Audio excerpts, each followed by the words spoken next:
Shalom, selamat malam Bapak Ibu yang terkasih.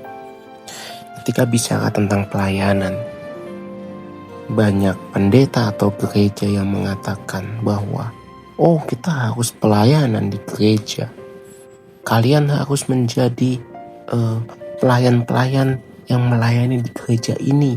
Kalau bukan kita, siapa lagi? Dan kata-kata seperti itu yang sering diucapkan oleh pendeta di atas mimbar. Pertanyaannya, di mana kita harus melayani?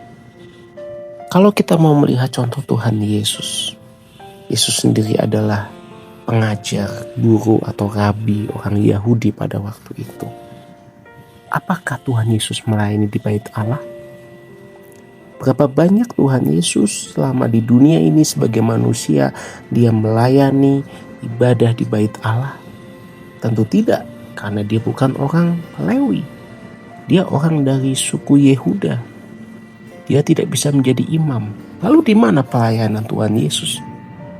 Dari sekian banyak pelayanan yang Tuhan Yesus lakukan, sangat sedikit yang dilakukan di area bait Allah. Sangat sedikit yang dilakukan di area bait Allah atau di rumah ibadah.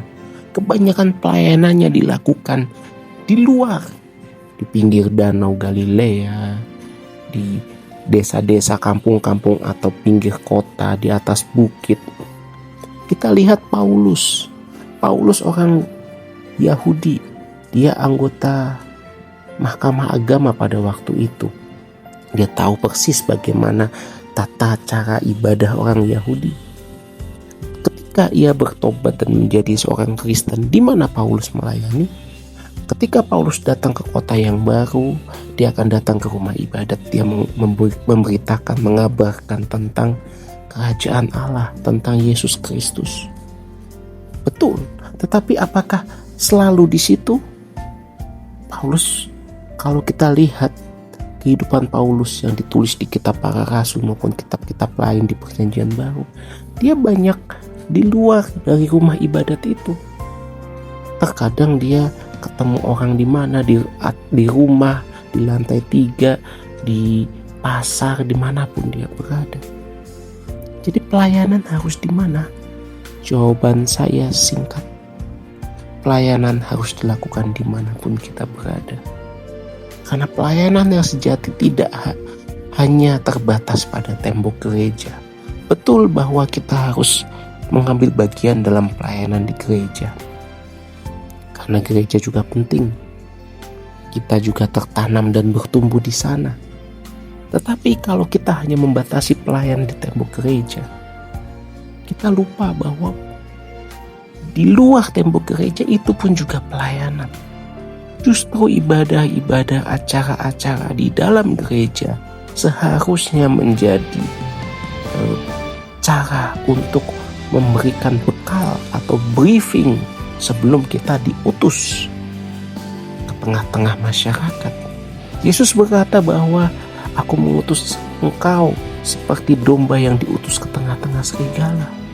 Bukan mengutus engkau sebagai domba yang diutus ke domba yang lain. Tidak.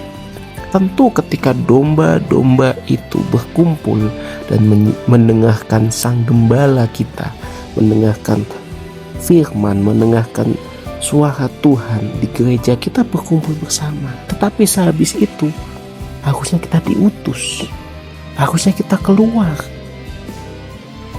Gereja itu dari kata eklesia. Silahkan cari artinya apa eklesia. Kita harus mau diutus keluar.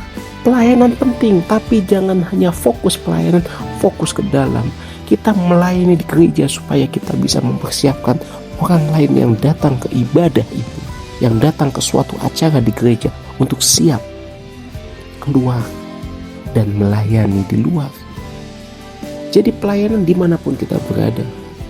Kalau pelayan-pelayan Tuhan di gereja fokusnya hanya ke dalam, mereka lupa keluar.